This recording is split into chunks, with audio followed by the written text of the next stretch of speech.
There are millions of ways, and every day those are changing. You have to find your own way.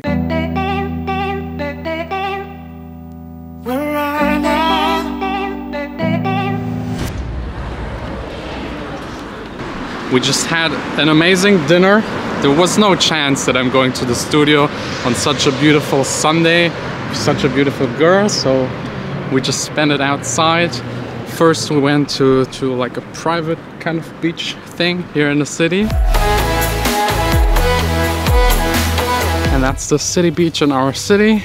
Next time we come here, better prepared. Grill, sausages, everything. Yeah, just meat. Yeah, Vanessa is a meat girl. Oh yeah, we checked out a possible studio.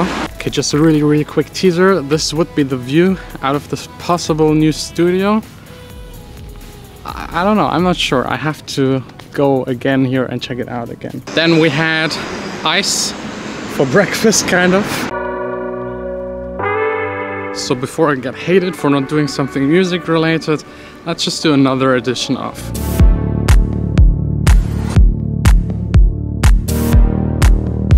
First question, what do you think about listening to music from vinyls, DJing from vinyls, and also what good turntable do you recommend? I would say turntable to recommend, Technics MK2 1210, that's the absolute standard, the best turntable. Unfortunately, they're not getting produced anymore, so now I think the best option is the new one by Pioneer, PLX something, I think. And listening from vinyl, I enjoy it, but it's not the sound really. I mean, there is a difference, but it's actually a little worse. You have more cracks in it and you hear the dust, which some people like, some don't. It's really a matter of style. So I would just say it doesn't matter which medium you use to listen to the music. If the music is good, you will enjoy it. Which do you think is the most stable DAW? I can't really tell because I didn't use all of them long enough to tell, but Logic got over the years extremely stable. It doesn't crash anymore, and usually when it crashes, it's a third-party plugin, and if it crashes, it saves automatically, so I haven't lost since Logic Pro X a single track. What is your favorite track of yours? Wow, that's a tough one. I could just take the easy route and say always the newest one, which is actually true. I always try to make the newest one better than the previous one and just make it so that I enjoy it more. But if I had to pick one of my older tracks, I would say Alice. It's a very old tech house, techno, progressive track that is actually really weird. I wouldn't make a track nowadays like that, but it kind of gets stuck because it's so different. Do you think it's wrong to release more than one style under the same alias? Partially yes, partially not. It really depends how you communicate it. When you're big as Martin Garrix, you can make radio music and club music and people get along with it. If you're a smaller artist starting out, you might first need to find your style, so switching isn't a problem. But once you got the first attention by people, the first fans, then it's probably best out of a marketing perspective to stick to that one style and slowly develop it so that you don't lose your first fans immediately again. But if you feel the high urge to do something entirely different, then just go with it. Either have another name or just stick with the one you have. Because at the end, it's your music, your decision, just make whatever makes you happy. How can I get rights permissions for a remix? Who do I contact or how do you do it? Yeah, actually the label. The label usually owns the rights, the master rights to the track.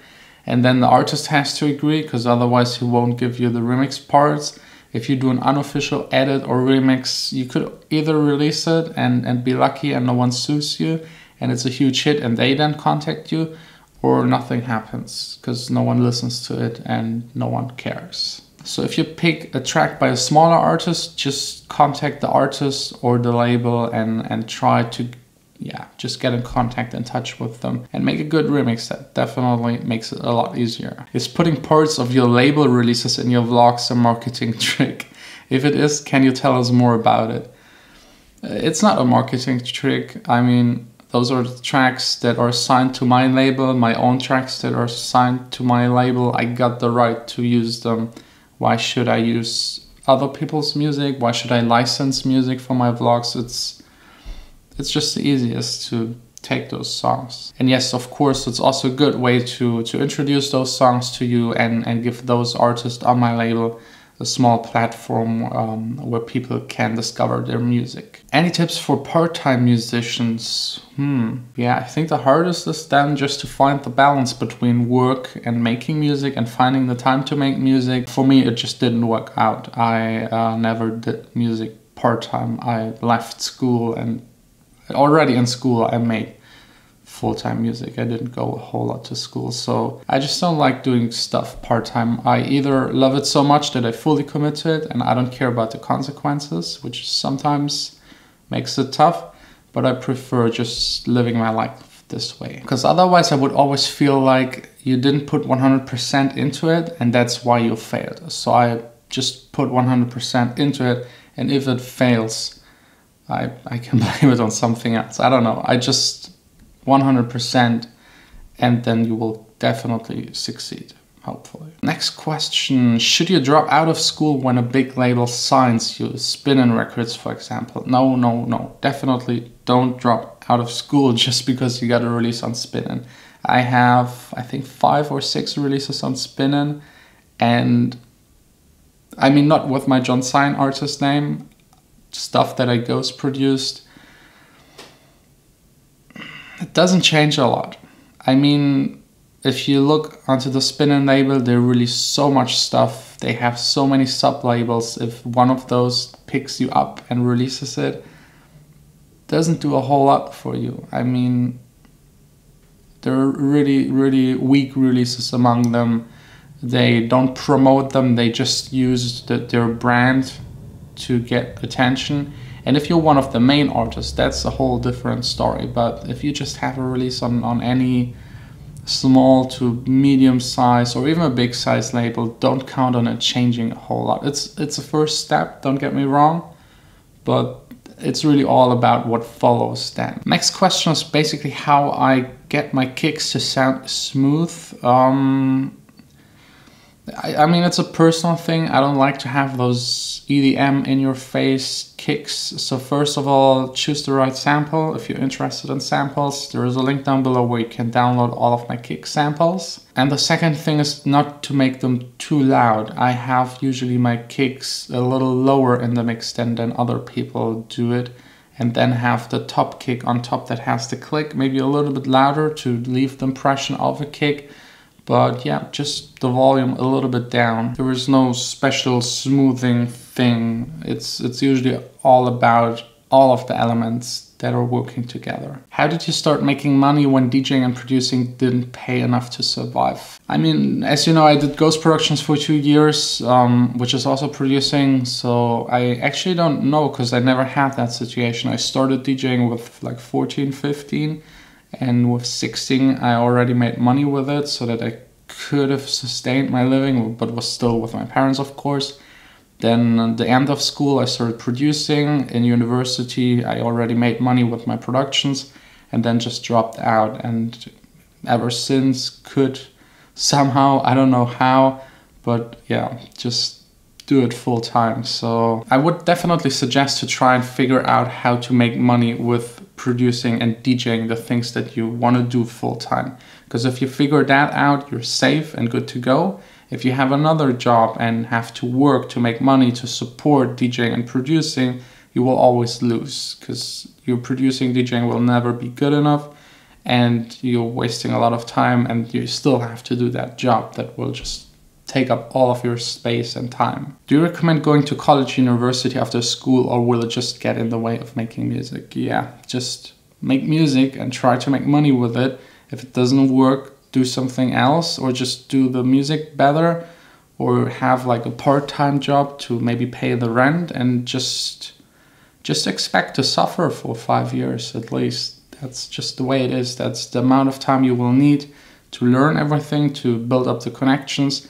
And you could still then fail. It's a high risk. I mean, just go back to my earlier vlogs. I mean, there was so much stuff going wrong, and I had so little money, almost broke entirely. There is no general rule how to make it. There is no real tips I can give you, then just try it and just approach your goal and try to reach it. There are millions of ways, and every day those are changing. You have to find your own way. Like some DJs, they get supported by another DJs. Some have a huge hit and are just lucky.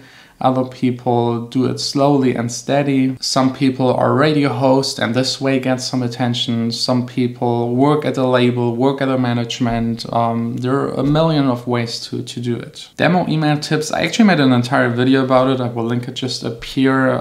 It's too complex for just a Q&A. How do sample pack creators make kicks, snares, and hats? They just sample them somewhere else. I mean, some record them, some use an 808 or 909 to sample the kicks from it, and then maybe adding some effects and EQing and stuff. But I would say like 99% of the sample packs that you guys buy are actually stolen samples out of other songs, rearranged, recombined probably, and then they just sell it. It's not really legal, but since no one can tell where the kick comes from, it's working. So be careful, because I know some people that got sued because they used samples out of sample packs that weren't actually cleared. So yeah, best is probably just to do it yourself. So the last question, how did you actually get into DJing, producing in the first place?